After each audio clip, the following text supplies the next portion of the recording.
대한민국 안보의 가장 중요한 사안들을 날카로운 시각으로 진단하고 분석해 최적의 솔루션을 찾아냅니다. 국방안보 전문 큐레이션 프로그램 디펜스 프라임. 안녕하세요. 저는 진행을 맡은 아나운서 조수빈입니다. 안보는 죽고 사는 문제로 양보나 타협이 있을 수는 없다. 강한 군대만이 진정한 평화를 보장한다는 굳은 각오로 군인다운 군인, 군대다운 군대를 확립해가는 우리 군의 노력에 디펜스 프라임도 힘을 보태겠습니다. 대한민국 국방을 사랑하는 모든 국민 여러분과 국군 장병 여러분께 큰 관심을 부탁드리면서 디펜스 프라임 시작합니다. 오늘의 프라임 이슈 확인하시죠.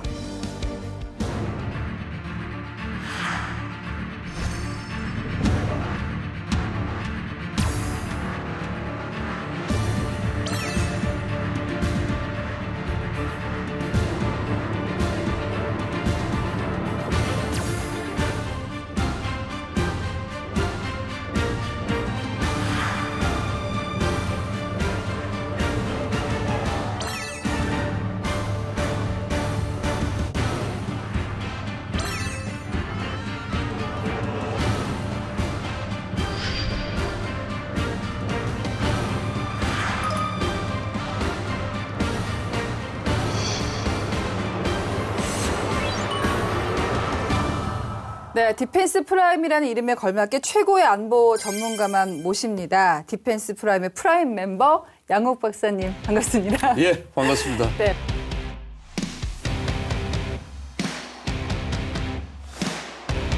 네, 활약을 기대하도록 하겠습니다. 예. 자, 그런가 하면 프라임 전문위원도 모셨습니다. 홍희범 편집장님. 예, 안녕하십니까? 네.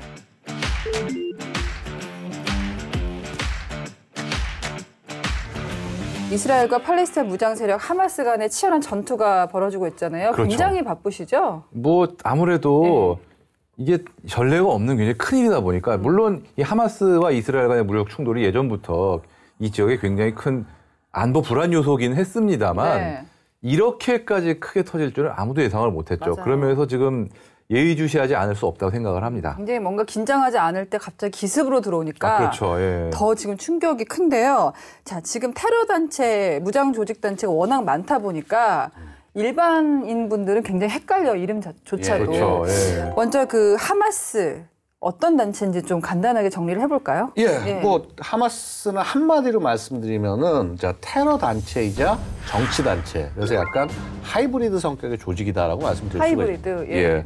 그래서 사실 이제 뭐 이런 소위 팔레스타인의 해방하면 우리가 대표적인 게 피에로 팔레스타인 해방 전선을 생각하지만 사실은 좀 다른 조직입니다.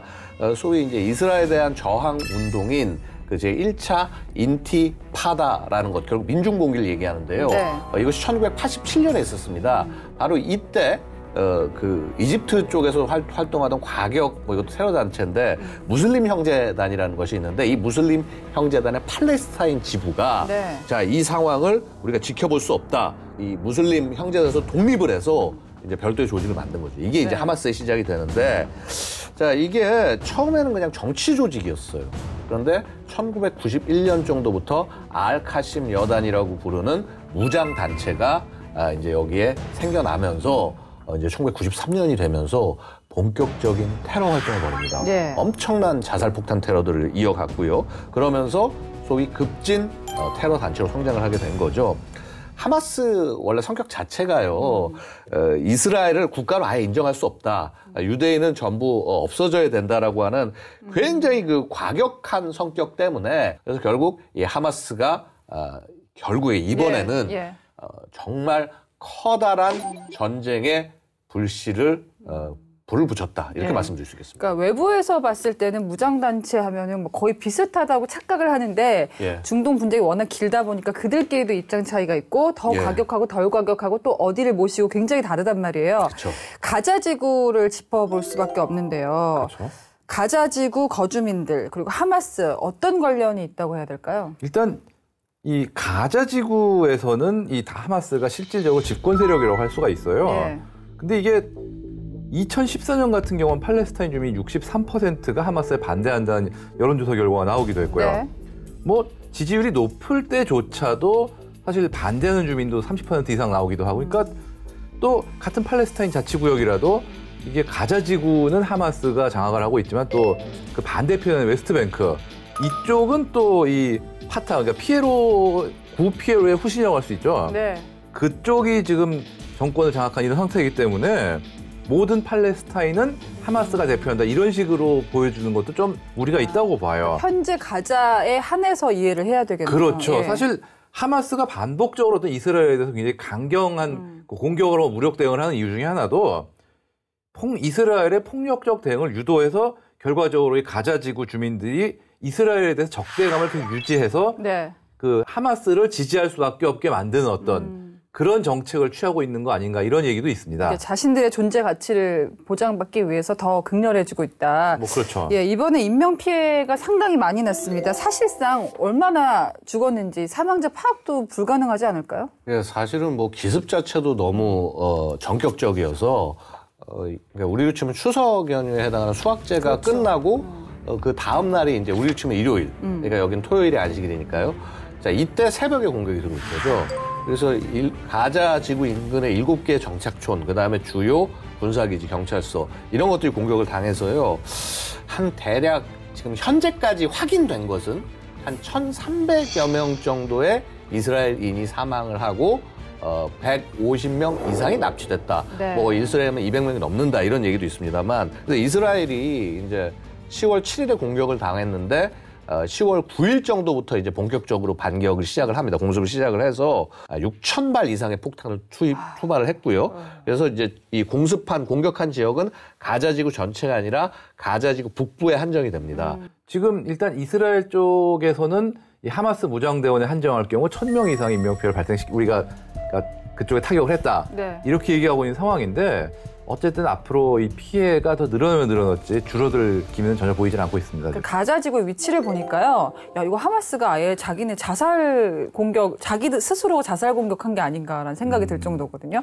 어떤 곳입니까? 이게 면적을 되게 작아요, 사실. 면적은 작아요. 예, 잘해야 세종시? 그러니까 서울에 넓게 봐야 서울의 절반 그 정도고 인구는 약 237만 명 정도 되고 이게 사실 48년부터 67년까지는 이집트 땅이었어요, 원래는. 그러다가 3차 중동전 1967년 그 3차 중동전 6.1 전쟁 이후에 이스라엘에 편입이 됐었죠. 네. 그러다가 이제 94년부터 오슬로 협정 결과로 팔레스타인 자치구역이 됐습니다. 하지만 그 뒤에도 이제 이스라엘하고 팔레스타인 간 마찰, 뭐 하마스의 무장 투쟁 이런 것들 여러 가지 문제 때문에 이 가자 지구가 완전히 봉쇄가 돼요. 주변에 콘크리트 장벽을 포함한 엄중한 경계선이 이제 설치가 됐기 때문에 출입은 말씀하신 대로 거의 고립이 된 상태고 네. 심지어 옆 나라 이집트하고 국경을 맞대고 있지만 이집트 역시 이곳에 대한 국경 통제가 굉장히 철저하기 때문에 네. 뭐 누가 이제 이것을 창살 없는 감옥이라고 부르기도 하는데 또 문제가 전기와 수도 같은 사회 인프라도 인구 밀도에 비해서 굉장히 열악한 편이고요. 네. 그마저도 이번에 거의 끊겼다는 거 아니에요? 전쟁 때문에. 그렇죠. 예, 침공을 하는 데는, 전쟁을 하는 데는 없는 명분이라도 만들게 되잖아요. 하마스의 명분은 뭡니까? 이거는 사실은 이스라엘군을 전쟁으로 끌어들이기 위한 행위가 아닌가 이렇게 볼 수 있겠습니다. 하마스가 얘기하는 명분은 그 아락사 모스크라고 해서 예루살렘에 있는 그 성지에 여기서 이스라엘인들이 그 잘못된 행동을 저질렀기 때문에 이걸 처벌하기 위해서 한 것이다라고 얘기했는데요. 너네가 우리한테 먼저 잘못한 거다. 예. 근데 사실은 어찌 보면 가자와 직접적으로 연결된 얘기라고 보기도 어렵고 사실 이 같은 이유를 명분으로 해서 2021년에 한 번 또 분쟁을 일으킨 바가 있었어요. 그래서 사실 명분은 그렇게 클 수가 없다는데 사실은 숨겨진 뜻은 뭐냐면 왜 전쟁을 하자는 건데 왜 전쟁을 하자고 하느냐 이거죠. 이건 사실 최근 중동 지역에 좀 판세를 좀 읽을 필요가 있습니다. 네. 미국이 바이든 대통령이 사우디와 관계 개선을 하면서 사우디와 이스라엘 간의 관계 정상화를 추진하겠다라고 얘기를 하는 것이고요. 사실 이렇게 되면은요, 이 하마스로서는 동력을 다 잃게 됩니다. 예. 그래서 결국 이것을 막아야 된다라는 것이 있고 사실 이 사우디와 이스라엘 간의 이 수교를 막아야 될 게 하마스뿐만 아니라 이란도 있고요. 또 그다음에 조금 더 큰 흐름으로 간다면은 이 중동 지역에 관심이 좀 전쟁이라든가 관심이 집중돼서 이해를 볼 나라가 또 하나가 더 있습니다. 예를 들어서 러시아 같은 국가들. 네. 그래서 하여튼 이제 여러 가지 그 복잡한 관계들이 있는데 자, 어쨌거나 하마스의 전략은 자, 이렇게 이스라엘이 가자 지구에 들어와서 굉장히 피해 보복을 하게 되면 수많은 팔레스타인 주민들이 사망을 할 것이고 이것이 소위 반이스라엘의 아랍 정서를 다시 한번 끌어모으는 계기가 되고 자신들의 힘이 될 수 있다라는 그런 판단을 한 것이 아닌가. 결국은 자기들의 지배하에 있는 민간인들을 희생시켜서 네. 정치적 목적을 이루겠다라는 그런 속뜻이 있는 것이 아닌가 생각이 됩니다. 두 분이 보시기에는 뭐 지금 계속 이 상황이 계속 바뀌고 있으니까 단언하기는 어렵지만 전문가시니까 그런 하마스의 의도가 충족이 어느 정도 됐다고 보세요? 일단은 이스라엘 자체가 보복을 하지 않을 수 없는 상황이 그렇죠. 됐습니다. 예. 예. 엄청나게 많은 민간인이 그렇죠. 사망했기 때문에. 이거는 가만히 있을 수가 없어요. 이스라엘이 어느 정권이 있든. 또 이 네타냐후 정권 자체가 굉장히 지금 힘든 상황입니다. 아마도 이 전쟁이 끝나고 나면 이 전쟁 처리를 제대로 못한다고 한다면 네네. 거의 뭐 100% 실각될 것이 확실한 그런 상황이 되기 때문에 이 전쟁에서 굉장히 강한 모습을 보여줘서 네. 성과를 내야 되는 것이 하나가 있습니다.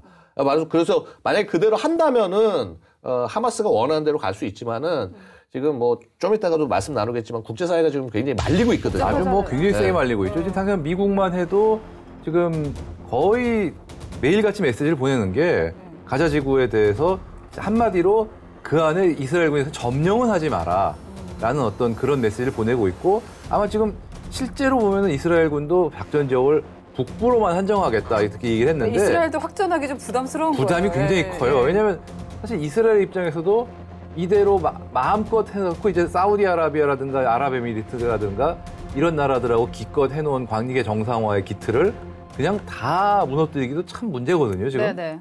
자, 이번에 그 하마스가 기습 공격을 하면서 제가 알기로는 그 관련된 영상이 굉장히 많이 나오고 있어요. 컨텐츠들이. 근데 아마 오늘 디펜스 프라임에서 다루는 영상이 가장 신뢰도가 높지 않을까요? 끝까지 지켜봐 주시기 바라고요. 저희가 그래서 스페셜 게스트를 한 분 더 모시도록 하겠습니다.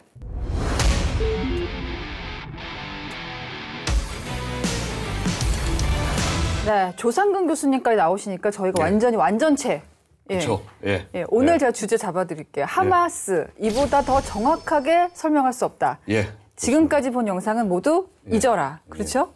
세 분이 모였으니까 믿도록 하겠습니다. 자, 얼마 전에 국회 국방위 국정감사가 열렸습니다. 여기서 일단 이스라엘 팔레스타인 전쟁 얘기가 좀 나왔어요. 네, 그렇죠. 합참에서 국방부 국정감사에서 이 보고를 했어요. 무슨 내용 보고했냐면 이스라엘 하마스 전의 교훈 및 대응 방안. 즉, 자, 만약에 북한이 하마스의 이번 공격과 유사한 기습 공격을 감행할 때 우리는 어떻게 대응할 것이냐. 불안해요, 저희 진짜. 예. 근데 뭐, 잘 준비하고 있다고, 보고가 된 것으로 알고 있습니다. 사실은 뭐 이렇게 합참이 보고할 정도로, 굉장히 교훈이 될 사항이 많은 전쟁입니다. 그래서 사실 우리 그 조상근 교수님, 중동에 직접 파병도 가보신 진짜 전문가 중에 전문가시니까 오늘 우리 데비텟에 참고될 네. 좋은 얘기들 좀 많이 부탁드리겠습니다. 예. 예, 알겠습니다. 이스라엘 파병 가신 거예요? 예, 그 일대로 다녀왔습니다. 언제 가셨어요, 언제? 몇 년 됐어요? 2012, 13 그 정도 하고 별도로 이렇게 좀 다닌 적이 있는데요. 진짜가 나타났네요. 진짜는 아니고요. 그 합참에서 이렇게 관심을 갖고 있는 이유가 이제 한마디 이런 걸 겁니다. 아마 하마스의 모습에서 북한의 모습이 데자뷰 되기 때문에 그렇죠. 그렇기 때문인 건데 우리가 북한이 아니었다 이 정도 관심을 가졌을까 싶어요. 네. 그 기습에 한 4가지 어떤 요소가 있는데 그 시간, 그다음에 공간, 방법, 수단 이렇게 나와 있거든요. 그래서 이번에 하마스가 시간적인 측면에서는 동시에 이제 전투를 수행했다는 거. 맞아요. 그다음에 이제 공간 측면에서는 다영역, 그러니까 지해공, 좀 이따 말씀드리겠지만 사이버, 전자기 등 다양한 영역을 활용했다는 거하고 수단 측면에서 저희가 좀 고민을 해봐야 되는데 네. 너무 가성비가 좋은 것들을 만들어서 여기도 가성비라는 표현을 써야겠네요. 그렇죠. 예. 첨단 과학 기술을 덧입히는데 가성비가 좋은 거. 그다음에 마지막으로 이렇게 보게 되면 이제 방법은 이런 것들을 잘 융복합해가지고 네. 시너지를 창출했다는 것이죠. 그렇죠. 그래서 현재 우리나라가 딱 보게 되면 이 한반도의 안보 현실이 북한과 중국, 러시아가 하나 연대가 되는 모습을 보여주고 있고 대응하기 위해서 우리나라와 일본과 미국이 이제 협력 체계를 구축해 나가고 있는데 네. 이런 상황에서 우리가 우리에게 이제 시사하는 바가 다대하다는 거죠. 그래서 국방이라든가 합참에서도 그런 거에 관심을 갖고 있고 오늘 그런 부분에 대해서 좀 제가 알고 있는 부분을 좀 잘 말씀드릴 수 있도록 네, 하겠습니다. 디펜스 프라임이 주목한 첫 번째 키워드를 지금 공개합니다. 자, 알-아크사 홍수. 오늘 첫 번째 키워드인데요. 알-아크사 홍수, 이게 작전명 같은 거죠? 네, 그렇습니다. 이게 하마스의 작전명인데요. 네. 이슬람의 성지가 세 군데가 있어요. 전 세계적으로. 이제 뭐 사우디의 메카가 메디나, 그 다음에 동예루살렘 지역인데, 이 동예루살렘 지역에 있는 곳이 알-아크사 사원인데, 이게 1967년 3차 중동 전쟁이 끝난 다음에 이스라엘 영토로 편입이 됩니다. 네. 그럼에도 이제 정세를 좀 안정시켜야 되니까 양측 간에 이제 암묵적인 룰이 형성이 돼요. 이스라엘 땅임에도 불구하고 알-아크사 성지 안에는 이슬람 사람들만 들어가서 이제 기도를 드릴 수 있도록 하고 네. 예루살렘 사람들 그러니까 유대인들은 그 바깥에 있는 통곡의 벽 들어보셨죠? 네, 그쪽에서 이제 그 기도를 드릴 수 있도록 그러니까 암묵적인 룰이 있었거든요. 안은 무슬림이고 바깥은 유대인이에요. 네네 이상한 아주 예. 대개 보면은 아까 말씀드린 것처럼 하이브리드가 되죠. 진짜 하이브리드네요. 네. 그런데 작년 12월에 네타냐후 총리가 집권을 하면서 구구 성향에 있는 정치가들이 그 사원에 들어가서 이제 기도를 합니다. 또 그 사원 안에 있는 팔레스타인인들의 어떤 기도하는 어떤 그 한 가운데 네. 무장 경찰들이 들어가서 무력 행위를 하는 거죠. 그냥 그거에 대해서 계속해서 이제 불만을 표출하다가 그럼요. 이게 뭐 피상적인 어떤 부분일 수 있겠지만은 이런 분노들을 알-아크사 사원을 중심으로 해서 홍수처럼 그 분노를 바깥으로 뿜어내겠다. 그래서 이제 알-아크사 홍수라는 부분으로 이제 작전명을 정한 것으로 보입니다. 야, 저는 이게 보니까 야, 이렇게 허무하게 이스라엘이 뚫리나 피해가 매우 컸죠. 네, 엄청나게 피해가 있었는데 우리가 이거를 결과론적으로 보면 안 되고요. 이제 디테일하게 좀 찾아볼 필요가 있는데요. 외신에 따라서는 다르게 뭐 2,000 몇 발부터 뭐 5,000, 오늘 아침에 6,600발까지 썼다고 얘기를 하더라고요. 네. 근데 문제는 이제 이게 물량 공세에 이제 당할 장사 없다는 겁니다. 현재 이스라엘 안에 이제 그 아이언돔 포대가 배치된 10개 정도가 되거든요. 그 10개에서 이제 밑에 보게 되면 우리가 보면 뭐 문단위가 있다 하는데 한 개 이제 포대 보면 3에서 한 4개 문 정도가 되는데 네. 그게 이제 한 개의 문이 쏠 수 있는 게 20발 정도가 돼요. 그러면은 5,000발이라고 따져봤을 때 2,800발이라도 따져봤을 때 막을 수가 없는 것이죠. 네. 근데 이거를 이스라엘에서 모르는 게 아니었어요. 사실 2021년 5월 달에 이스라엘하고 팔레스타인하고의 또 분쟁이 있었는데 그때 이제 말미 정도에 뭘 이제 영상을 발표하냐면 레이저로 요격하는 모습, 그러니까 아이언 빔이라는 것을 전력하는 모습을 이제 보여줘요. 네. 네. 그래서 이게 뭐냐면 아이언 돔을 뚫고 나온 그 미사일들을 로켓들을 이 레이저로 지근거리에서 다 이제 요격하겠다는 어떤 개념이거든요. 근데 이제 아시다시피 레이저 요격 체계가 돈이 엄청나게 비쌉니다. 그래서 아직까지 전력화가 못 됐는데 네. 아쉬운 부분이죠. 그래서 아마 이번 전쟁이 끝나게 되면 이번 어떤 분쟁이 끝나게 되면 이스라엘에서는 그 효용성을 알고 아마 최단 시간 내에 아이언빔을 이렇게 전력화할 것 같습니다. 네, 그렇게 보입니다. 사실은 이제 그런 측면들도 있습니다만은 뭐 이 비대칭 무기를 활용한 공격, 그러니까 그거죠. 우리 같은 경우는 뭐 핵, 뭐 미사일, 뭐 생화학 무기. 플러스 장사정포 이런 것들이 위협인데 이번 하마스의 이스라엘 기습에서 보면은 그런 비대칭적 공격 형태가 식별됐다. 이렇게 이제 뭐 합참이 이제 국감에서 답변을 그렇게 하기도 했어요. 네. 자, 일단 말씀하신 대로 자 시간, 수단, 방법 면에서 어떤 부분이 그런 비대칭적 성격을 가지고 있었나 좀 말씀해 주십시오. 사실 이제 하마스 같은 경우는 정규군이 아니기 때문에 기본적으로 모든 것이 비대칭적입니다. 예, 기습이 기본이고요. 그래서 이런 모습을 이제 합참에서 아까 말씀드린 것처럼 우리가 집중하고 있는 이유는 뭐냐면 북한이 데자뷰 되기 때문에 그런 것이죠. 근데 이런 모습을 북한의 모습을 뭘 보면 알 수 있냐면 미 육군에서 이제 발간한 교범이 있어요. 네. 그게 롤스 코리안 택틱스라는 어떤 북한군 전술 뭐 이런 교범인데 그게 안에 보면 잘 나타나 있어요. 그러면 북한군은 어떻게 하냐면 전쟁이 시작되기 전에 여건을 조성하기 위해서 이제 엄청나게 많은 화력 자산들을 상대에게 투사를 합니다. 네. 그러니까 이번에 5,000발이 넘은 뭐 로켓을 발사한 것과 동일한 것이 되겠고요. 근데 그 시기를 우리 예측할 수가 없어요. 6.25 때도 마찬가지지만 이번에도 맞아요. 하마스가 이제 로켓을 발사할 때도 이제 방심한 시간을 딱 노리고 있지 않습니까? 디지털을 뚫는 방식이 아날로그적이었어 보니까요. 네네. 예. 그리고 두 번째로는 이제 그런 어떤 공격 여건이 조성되게 되면 북한군은 시시간이라는 개념을 갖고 있어요. 실시간. 그게 뭐냐면 공격하는 제대를 한꺼번에 공격시킨다는 거예요. 아, 왜 한꺼번에 공격시키냐면 순차적으로 공격을 하게 되면은 전투력이 분산돼서 효과를 낼 수가 없어요. 한 방에 다 해버린다. 모든 수단을 한꺼번에 공격을 일제히 통과하게 시킵니다. 그런 것들이 이제 그 시시간의 개념인데 이번에 그 이스라엘 군하고 하마스에서 제공하는 영상을 보시면 어떻게 됐냐면 가산 미사일로 보이는데 미사일을 쏘는 아래에 동력 장치가 달린 패러글라이딩을 타고 지나가고 그 밑에는 픽업 트럭하고 오토바이가 지나갑니다. 아. 이게 뭐냐면 시시간에 맞춰서 기습의 효과를 최대화 달성하기 위해서 한꺼번에 공격하는 거거든요. 네. 이런 모습들이 되게 유사한 부분이 좀 있고요. 그다음에 또 어떻게 보면은 이제 그 공격이 잘 진행되다 보면 북한군은 마지막 단계에서 포위 소멸을 합니다.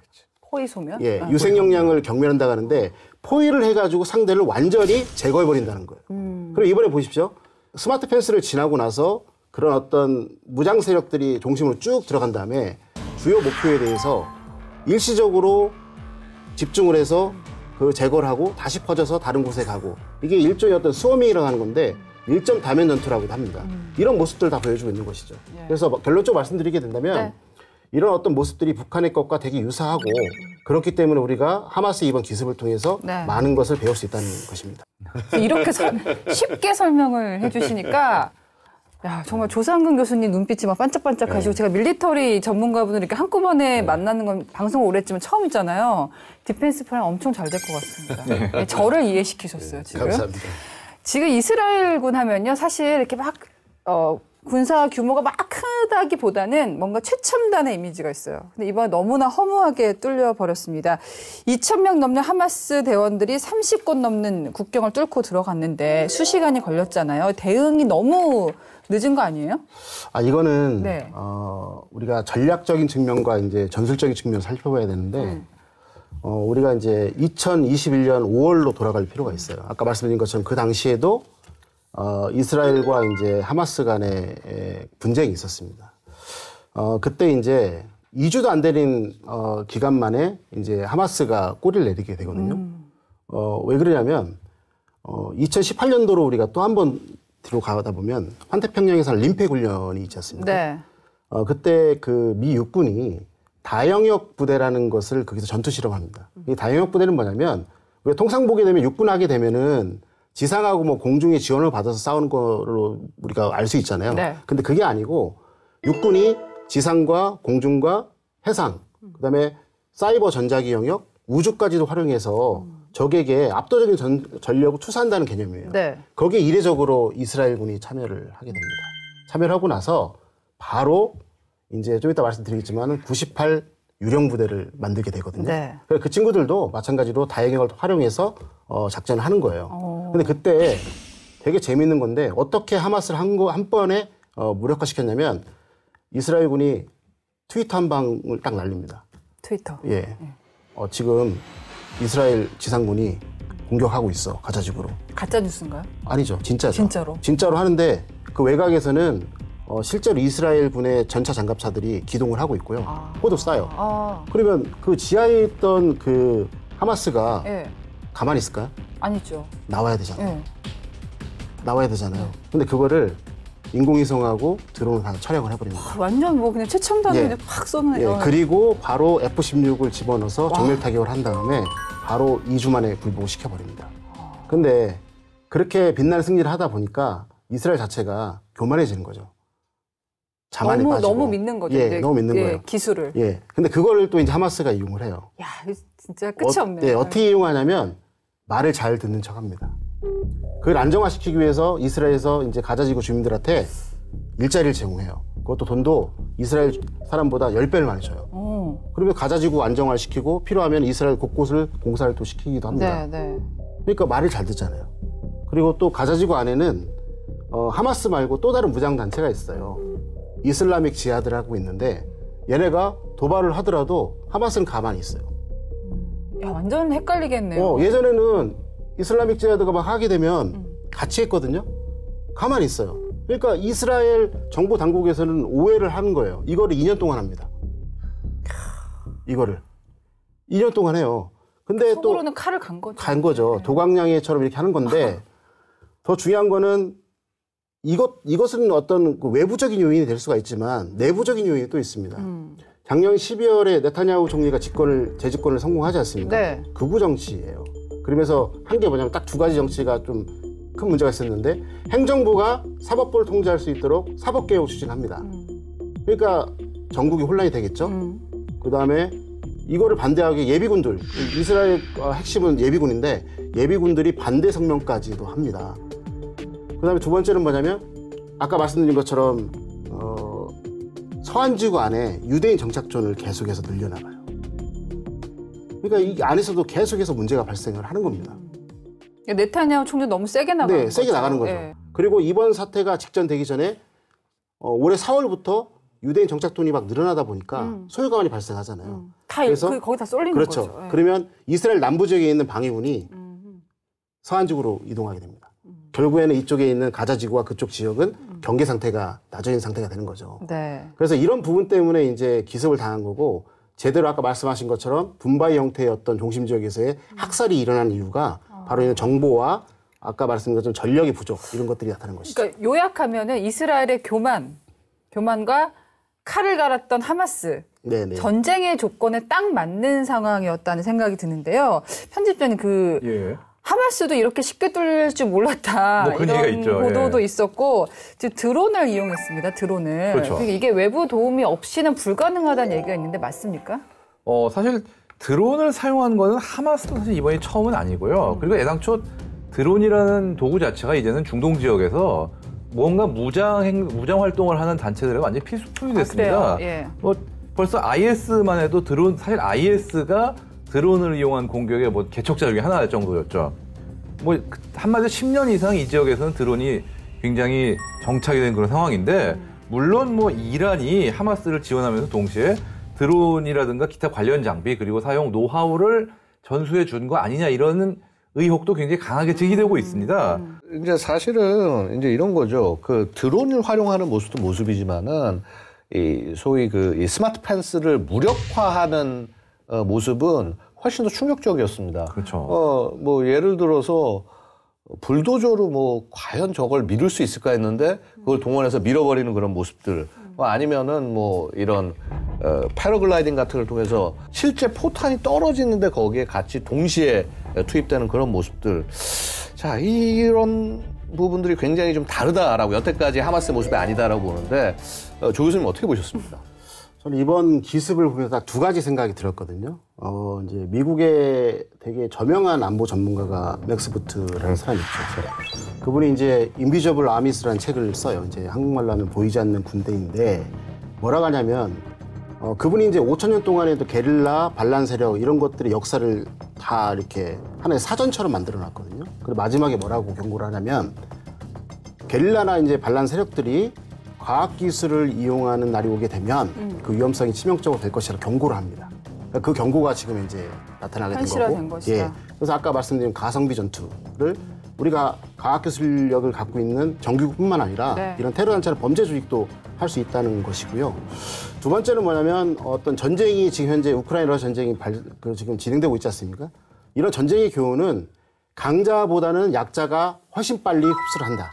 이렇게 생각이 들었어요. 아까 말씀드린 것처럼 잘 아시다시피 이제 우크라이나 전쟁에서는 드론 전투는 이미 일상화된 네. 상황이거든요. 또 우크라이나가 쉽게 무너질 줄 알았는데 그렇지 않았잖아요. 예, 지금. 맞습니다. 네. 그런 것도 있고 그다음에 제가 기사를 확인해 보고 이제 싱크탱크 여러 군데를 들어가다 보니까 10월 7일 날 그 기습할 때 전자전 공격이 있었더라고요. 그래서 거기 안에 보면은 통신을 좀 이렇게 재밍하거나 GPS 체계를 재밍하는 것들이 있었고 또 그 당시에 이스라엘 어떤 정부기관에 대한 해킹, 사이버 공격이 되게 급증한 모습을 보이고 있던 예, 거예요. 예. 그래서 우크라이나 러시아 전쟁에서 그런 부분들이 전쟁을 뒷받침하거나 전쟁 중에 하나의 배합전의 모습으로 나타나고 있거든요.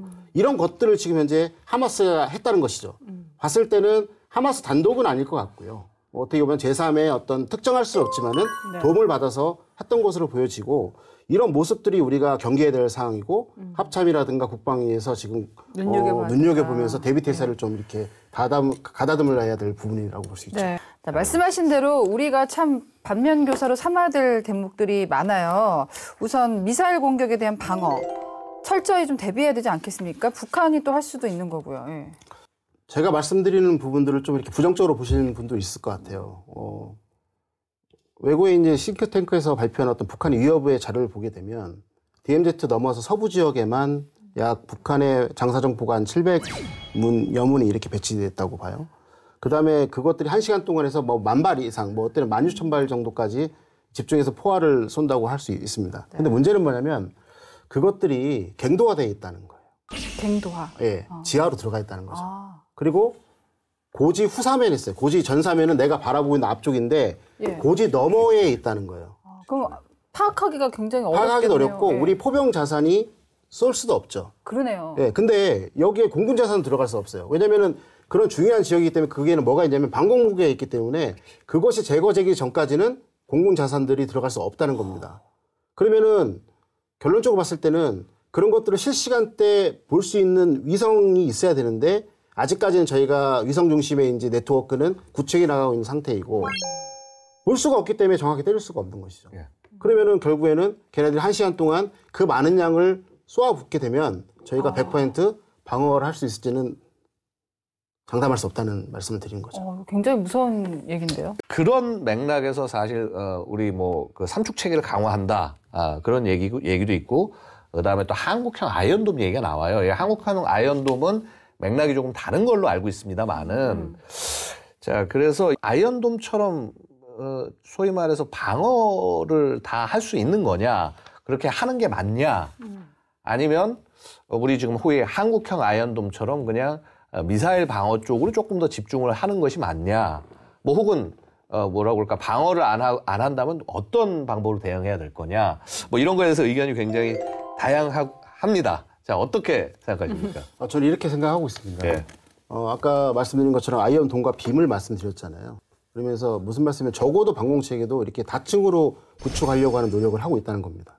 근데 저희가 장사정포를만 할 수도 없고 그렇다고 해서 단거리 이제 하고 있는 미사일만 할 수도 없는 것처럼 왜 그러냐면은 휴전선 근처에 수도가 있지 않습니까? 네. 우리나라의 중심인데 그 타격을 받으면 끝나는 거잖아요. 그래서 저는 다양한 아이디어를 다 여기다가 종합적으로 이렇게 하나의 어떤 패키지를 만들어야 된다.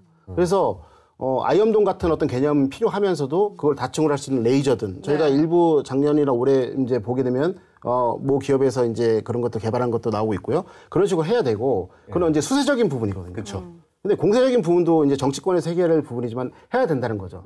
그렇다고 해서 이제 이런 부분들 전략화가 하루아침에 되는 건 아니잖아요. 근데 이제 사실 대화력전에 들어가야 될 비용, 그렇죠. 그다음에 예를 들어서 방어에 들어가야 될 비용, 네. 사실 그 중에서 우선순위를 어떤 형태로든 나름 잡고 있어요. 사실 이게 전략적 시발점이 되는 거거든요. 네네. 네. 그래서 순위도 있지만 이제 저는 아까 말씀드린 동시에 해야 되는 게 핵심인 것 같고요. 아까 말씀드린 것처럼 후사면에 있는 것들을 타격을 못하기 때문에 다시 이제 우크라이나 러시아 전쟁을 돌아가게 되면은 그것을 이제 잘 활용하고 있는 것이 우크라이나군인데 이게 배해형 자폭도로는 있습니다. 배해형 자폭. 예. 그게 뭐냐면은 맴매를 돌다가 이제 딱 위에서 잡고 위에서 윙윙 돌다가 타격으로 직진해서 바로 이제 센서 투 슈터 전투라고 하는 건데. 이런 거 물어보면 척척 대답해 주기가 얼마나 좋습니까? 그렇죠. 그러니까 정찰 드론이 있다가 정찰 드론은 안쪽으로 가서 우리가 안 보이는 후사면도 보일 수 있잖아요. 그러면 타격이 나오게 되면은 배회하고 있던 것들이 바로 내리 찍어서 정밀 타격하는 거죠. 그래서 제가 보기에는 우선은 이제 그 어떤 방어적 측면도 다층으로 해야 된다는 거 플러스하고 대력전 어떤 그런 그 자산에다가 이런 어떤 배형 자폭도를 플러스 하게 되면은 바로 공공기가 들어올 수 있는 어떤 여건이 형성되고 그렇게 되면은 저희 피해를 최소화할 수 있는 거죠. 그래서 이거를 복합적으로 네. 저희가 이제 융복합해가지고 발전하는 방향으로 해야 되는데 우리 생각에 이런 게 있는 것 같아요. 뭐 선제 타격을 하게 되면 뭐 이렇다 저렇다라고 이렇게 생각하면서 반대하는 측도 있을 수 있지만은 이번 어떤 이스라엘에 대한 어떤 그 하마스의 기술을 보게 되면 이거를 정책을 결정하는 사람들도 생각이 있겠죠. 그래서 어떻게 보면은 이런 부분들이 되게 중요한 거고 한마디만 더 말씀드리면 이걸 하기 위해서 중요한 게 있습니다. 그게 뭐냐면 어쨌든 정찰 드론이 가서 식별을 하고 그 데이터를 확보를 하게 되면 바로 유통을 시켜야 되잖아요. 네. 유통시키기 위해서 가장 좋은 게 뭐냐면 위성입니다. 위성을 통해 가지고 그것을 실시간대 감시 자산에서 확보한 것을 타격 자산에 뿌려줘야 돼요. 네. 그렇죠. 그러니까 하루 빨리 저희가 위성 자산을 전력화하는 것도 이 동시에 가야 될 부분이라고 저는 보고 있거든요. 네, 키워드 토크 두 번째 키워드를 짚어보겠습니다. 두 번째 키워드는 철의 검. 역시 작전 이름이잖아요. 맞죠? 예. 이름이 뭐 아주 무시무시합니다. 이스라엘이 보면 철을 많이 써요. 이름에 뭐 아이언돔, 그러네요. 아이언빔 뭐. 철의 검이라는 작품이 그만큼 철저하게 강철 같은 칼로 보복하겠다는 뜻으로 볼 수 있겠고요. 사실 이 단일 분쟁에서 민간인이 1000명 이상 학살 당한 것, 민간인만 집중적으로 과거 4차례 중동 전쟁에서도 쉽게 보기 어려운 그런 모습이라고 말씀드릴 수가 있습니다. 그래서 일단은 뭐 이스라엘은 보복 대상을 하마스로 한정하고 학살을 지도자들을 제거하는 게 목표다. 그리고 가자 지구를 통제하는 게 목표지 가자 지구를 점령하려는 것이 아니다. 라고 얘기를 하고 있는 것이고요. 근데 그거는 뭐 국가니까 당연히 해야 되는 얘기로 들리는데 어쩔 수 없이 민간인 피해가 예상되는 상황이잖아요. 저는 궁금한 게 이스라엘도 이번에 가만히 안 있잖아요. 장관 말이 무시무시한데. 그렇죠. 일단 허를 찔린 상황이잖아요. 이게 될까요? 이 이스라엘이 막상 확전을 어디까지 할지 굉장히 큰 고민일 거예요. 아무래도 지금 뭐 잘못하면 이제 사우디나 아랍에미리트 같은 기타 걸프 지역 그 중동 국가들하고의 어떤 관계 개선도 물거품이 될 수 있는 거고 거기에 진짜 아랍 지역 전체 여론에다가 국제사회 여론 등 신경 써야 될 부분이 굉장히 많거든요. 그런 점에서 보면은 이스라엘도 정말 어디까지 이거를 보복을 해야 될 거에 굉장히 고민이 클 거라고 보긴 합니다. 과거에 소규모 부대에서 뭐라고 그럴까 집중적인 공격을 통해 성공한 사례가 있기 때문에 뭐 이런 것이 다시 반복될 수도 있지 않을까라고 생각이 되는데 어떻게 보십니까, 교수님? 충분히 그렇게 할 가능성이 높다고 보고요. 그 르바임이라는 것이 성경에 나오는 건데 이제 천사와 사람 간에 나는 어떤 거인 종족 이걸 얘기하는 건데 유령이라고 하고요. 아까 설명드린 것처럼 이거를 98 유령 부대라고 하는데 이게 아까 말씀드린 것처럼 이스라엘군의 지상군이 대규모로 들어가게 된다면 이건 전면전을 회피할 수가 없는 거고요. 네. 그래서 그 부대를 2021년부터 이제 조용히 만들어 왔기 때문에 저는 이번 포인트가 그 부대가 어떻게 조용히 그다음에 신속하게 이제 그 하마스의 지도부하고 인인들 구출해내느냐 이게 포인트가 될 것 같고요. 그래서 그 당시에도 2021년도에도 이 르바임 부대가 우리 지금 아까 말씀드린 것처럼 공격한다라고 해서 SNS에 올리자마자 이제 걔네들이 나와서 하기 때문에 이번에는 속진 않겠죠. 근데 그러면은 이번에는 어떻게 이거를 활용할 교란을 것인가. 시킬 것이냐. 그렇게 될 확률이 높게 뭐냐면 계속해서 지금 현재 진격 속도를 시기를 지금 계속해서 연장시키고 있고 사람들을 지금 현재 소개시키고 있는 상황이 있잖아요. 그래서 그런 부분에 대해서 우리가 좀 봐야 될 것 같고 아마 이제 그렇게 된다면 소규모의 어떤 특수작전 부대가 들어가서 핀셋 작전 한다게 된다면 이건 아마 21세기 가장 큰 지하 전투 사례가 될 것 같습니다. 자, 뭉클했던 순간도 있었습니다. 하마스가 기습 침공을 한 다음에 그 이스라엘 바깥에 있는 이스라엘 국민들조차도 자진 귀국을 하면서 예비군 동원령에 응하더라고요. 그렇죠. 굉장히 좀 감동적이었습니다. 예, 사실 테일러 스위프트라고 유명한 가수 있죠, 미국에. 그 사람의 경호 책임자 했던 이스라엘군 출신 경호원도 그만두고 그러니까 이스라엘로 귀국을 했다고 그러더라고요. 자원 입대한다고. 지금 그 정도로 뭐 외국에서까지 지금 다 이스라엘로 돌아가고 있는 상황인데 이런 부분은 정말 우리도 뭐랄까 주목해야 될 그런 부분이 아닐까 그렇게 생각을 합니다, 확실히. 그러면 안 되지. 우리가 전쟁이 났을 때 과연 얼마나 많은 분들이 참전을 할까. 근데 약간은 사실은 지금 우리도 걱정되는 게 병력이 자꾸 이렇게 인구 급감해서 줄어들게 되면 맞아요. 우리도 아마도 정말 예비군이 없으면은 전쟁을 수행하지 못하는 상태가 되지 않을까. 뭐 그 상황이 곧 닥쳐오고 있다고 보거든요, 저도 지금. 그 예비군에 대한 어떤 투자라든가 여러 가지가 굉장히 더 크게 중시가 돼야 되는 상황이 와야 되지 않을까 그렇게 생각을 하고 있습니다. 저 들어오기 전 원더우먼에 출연했던 겔 가도 영화 배우도 그 이스라엘 여군 출신이더라고요. 예. 야, 그 정말 다르다. 이스라엘은 우리가 좀 그 상황이 좀 더 전쟁이 일상화된 곳이구나라는 생각을 좀 해봤습니다. 자, 오늘 조상근 교수님 함께 하셨습니다. 어떠셨어요? 예, 뭐 네. 현안 이슈를 이렇게 심도 깊게 다루는 프로그램이 별로 없거든요. 그래서 국민들에게도 이번 사태를 좀 이해할 수 있고 네. 그다음에 국방에서 추진하고 있는 정책을 이 방송을 통해서 국민들이 뒷받침할 수 있는 어떤 네. 계기가 될 거라고 생각을 네, 합니다. 저는 교수님 굉장히 캐릭터가 탐이 나는 게 굉장히 수줍게 막 얘기하시다가 갑자기 그 안보 얘기하시면 확 반짝반짝하셔갖고 다음에 또 나와주세요. 네, 감사합니다. 네, 고맙습니다. 네, 수고하셨습니다. 네. 예.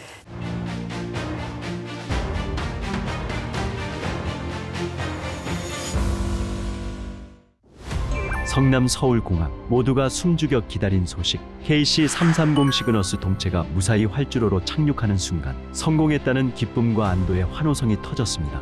디펜스 프라임이 주목한 오늘의 D-Days. 2023년 10월 14일 이스라엘 하마스 무력 충돌.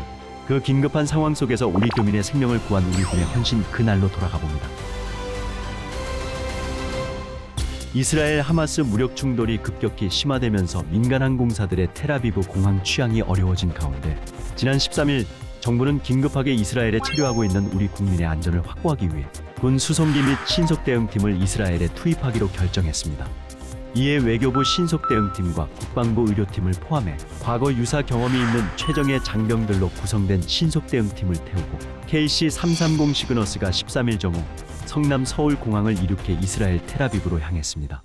현지 시간 13일 저녁 이스라엘 텔아비브에 도착한 시그너스는 긴장 속에서 이송작전을 진행한 끝에 장기 체류자 81명, 단기 여행객 82명 등 우리 국민 163명과 일본인 50명, 싱가포르인 6명 등 총 220명을 태우고 14일 새벽 텔아비브 벤구리온 공항을 빠져나옵니다.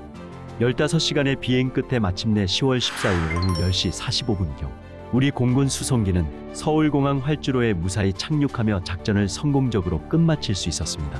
이번 이스라엘 하마스 무력 충돌 관련 재외국민 귀국 지원 작전에 우리 국민뿐 아니라 국제사회도 주목했습니다. 인도적 차원에서 타국민도 함께 탑승해 귀국할 수 있도록 협력을 제공한 우리 정부의 판단에 세계의 극찬이 이어지고 있습니다. 특히 자국 국민 51명의 무사 이송 소식에 일본에서는 가미카와 요코 일본 외무상과 미즈시마 고이치주 이스라엘 일본 대사가 일본인의 귀국 지원에 대해 감사의 뜻을 전달하는 등 향후 양국의 우호관계 증진에도 큰 도움이 될 것으로 기대됩니다. 한편 정부가 이번에 이스라엘에 파견한 KC-330 시그너스는 우리 공군의 다목적 공중급유기로 300명의 인원과 화물 47톤을 수송할 수 있는 대형 수송기의 역할도 하고 있습니다.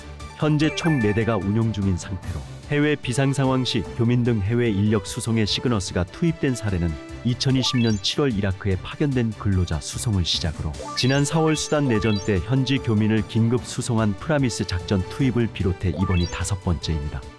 신속한 해외 교민 수송을 통한 우리 국민의 안전 보호를 넘어 인도적 지원이라는 성과가 빛났던 이번 이스라엘 하마스 무력 충돌 관련 재외국민 귀국 지원 작전. 공군 임무요원들의 완벽한 호흡과 국방부 및 외교부의 협력으로 일궈낸 성과물입니다. 국민의 생명과 재산을 보호하는 군 본연의 임무를 완수하기 위해 최선을 다하는 우리 군은 오늘도 대비태세 완료입니다.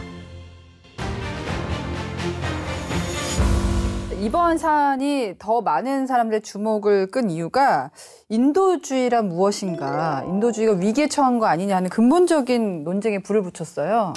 일단 하마스 공격 양상 자체가 이게 군대의 것이 아니라 테러 집단의 것에 가까웠다는 것이 가장 큰 문제일 겁니다. 민간인을 심지어는 영유아를 사살하고 납치하고 게다가 또 인질까지 들어가서 인간 방패로 삼는다. 이게 전쟁 범죄입니다. 이것은. 이스라엘도 뭐 역시 보복 작전을 하다 보면 인도주의적 관점에서 뭐 이렇게 수도 끊고 전기 끊고 하면서 분명히 거기에 있는 사람들의 생명과 삶을 위협할 수밖에 없는 그런 상황이거든요. 이게 과연 며칠이나 버틸 수 있을까요, 편집장님? 이게 참 예측이 힘든 게 네. 하마스가 이런 상황을 예상을 안 했을 것 같지 않거든요. 그렇기 때문에 아마 꽤 오래전부터 이런 관련 뭐 식량이나 물 같은 것들은 상당수를 비축을 하지 않았을까. 또 이스라엘 자신도 미국 측에 얘기한 게 이 가자 지구에 대한 최소한의 인도주의적 물자 공급을 완전히 끊지는 않겠다. 이렇게 얘기했거든요. 그렇기 때문에 아마 몇 주일 정도는 아마 의외로 버틸 수 있지만 아마 인도주의적 위기라는 측면에서는 근시일 내에 닥칠 건 확실하지 않을까 이렇게 큰 우려가 됩니다. 아, 정말 걱정입니다. 이번 사건이 우리 안보에 미칠 영향을 좀 짚어볼까요? 예. 뭐 기본적으로는 북한의 행동들이 이런 그 하마스의 이걸 보고서 이제 많이 자극을 받을 그럴 가능성도 있다. 그러니까 이런 거죠. 기본적으로 하마스의 스승이 북한입니다. 예, 그렇습니다. 그러니까 그렇죠, 보통 그렇죠. 이게 사람들이 예. 하마스가 하는 걸 보고 북한이 따라할 거다라고 얘기하지만은요. 거꾸로예요? 예, 그렇죠. 북한이 하마스의 스승인 그러니까 겁니다. 북한이 무기를 많이 보냈다는 그렇죠. 지금 보도는 아까도 우리 나왔습니다만, 조 예. 교수님 말씀 들으셨겠지만요. 지금 이 하는 전술들의 상당 부분은 북한군의 전술을 따라한 거예요. 북한군도 마음을 먹으면 그렇게 할 수 있다는 그렇죠. 거잖아요. 게다가 예. 문제는 또 뭐냐면요. 아까도 잠깐 말씀드렸습니다만 지금 이번에 뚫린 스마트 펜스가 우리의 과학화 경계 시스템이 사실은 이 이스라엘 스마트 펜스에서 많이 영감을 받아서 만들어놨다라는 거예요. 결국 하마스가 이걸 뚫을 수 있었다는 얘기는 북한도 충분히 뚫을 수 있다라는 얘기가 되는 거고, 그러니까 정말... 그다음에 그렇죠. 이번에 이 그 하마스가 했던 이 전투 데이터는 북한한테는 실제 남침 때 굉장히 좋은 전투 데이터가 되는 거예요. 그렇죠. 그걸 보고 빅데이터를 쌓아서. 그렇죠. 그러니까 그래서 바로 이런 부분들 자체가 우리가 굉장히 심각하게 대응을 하고 대비를 해야 되는 것이다라고 예. 말씀을 드릴 수 있을 것 같습니다. 예. 북한제 무기가 이번 뭐 사진도 나오고 막 그랬었잖아요. 그렇죠. 예. 사실 북한제 무기가 하마스나 헤즈볼라에 지원된 게 어제 오늘 얘기가 아니에요. 짧게 잡아도 20년. 근데 길게 잡으면 정말 거의 중동전 역사와 큰 차이가 50년. 없을 정도. 그렇죠. 굉장히 그렇죠. 긴 거죠. 왜냐하면 1970년대부터 소위 반제국주의 그렇죠, 그렇죠. 혁명을 추출한다고 그래서 중동 아프리카 쪽에다가 교관 보내고 무기 보내고 했는데 그게 지금 계속 그 커넥션이 이어지는 거죠. 그렇죠. 연세 드신 분들은 아마 아라파트라는 이름 들어보셨을 텐데 그가 북한에 갔던 횟수가 적지가 않아요. 제가 알기에는. 그러니까 그 정도로 역사가 깊은 관계이기 때문에 실제로 이스라엘군 전차가 하마스 쪽에서 발사된 북한제 대전차 미사일에 피격된 사례도 있고 이게 정말 굉장히 오래된 일이기 때문에 어떻게 보면 새삼스럽지 않은 부분이다. 이렇게 볼 수 있습니다. 마지막 말씀을 드리니까 우리가 진짜 이번 사안이 남의 얘기가 아니구나. 왜 그런지 정말 피부로 와닿는 것 같습니다. 자, 디펜스 프라임 오늘 첫 번째 시간으로는 하마스의 이스라엘 기습 침공으로 확전 양상을 보이고 있는 중동 정세를 좀 들여다봤습니다. 저는 디펜스 프라임 1회를 통해서 굉장히 지금 문화적 좋은 쇼크를 받았어요. 예.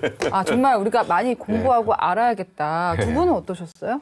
예, 뭐 일단은 국방이 굉장히 중요한 이슈인데 이것을 무겁게만 다들 느낄 것이 아니라 이렇게 이런 그 프로를 통해서 조금 더 인식을 확산시키는 네. 계기가 됐으면 하고 바라고 있습니다. 뭐 또 특히나 이걸 보는 분들이 또 국군 장병들도 계시고 또 하다 보니까 좀 그런 분들의 어떤 인식을 향상시키고 지식을 높이는데 도움이 됐으면 하는 그런 바람이 있습니다. 네. 두 분 앞으로 또 자주 뵙겠습니다. 예. 네, 감사합니다. 고맙습니다. 잘 뵙겠습니다. 네. 감사합니다. 네. 안보는 최선이 아닌 최악을, 적의 선의가 아닌 악의를 전제로 대비하는 것임을 다시 한번 되새겼는데요. 강한 정신력을 바탕으로 군 본연의 임무에 매진하는 군인다운 군인. 싸우면 반드시 이기는 군대다운 군대를 만들어가는 우리 군의 노력에 국민 여러분의 많은 성원을 부탁드리겠습니다. 자, 디펜스 프라임 첫 회였는데 어떠셨습니까? 오늘은 여기까지고요. 저희는 다음 주 목요일 저녁 10시 프라임 타임에 다시 찾아뵙겠습니다. 고맙습니다.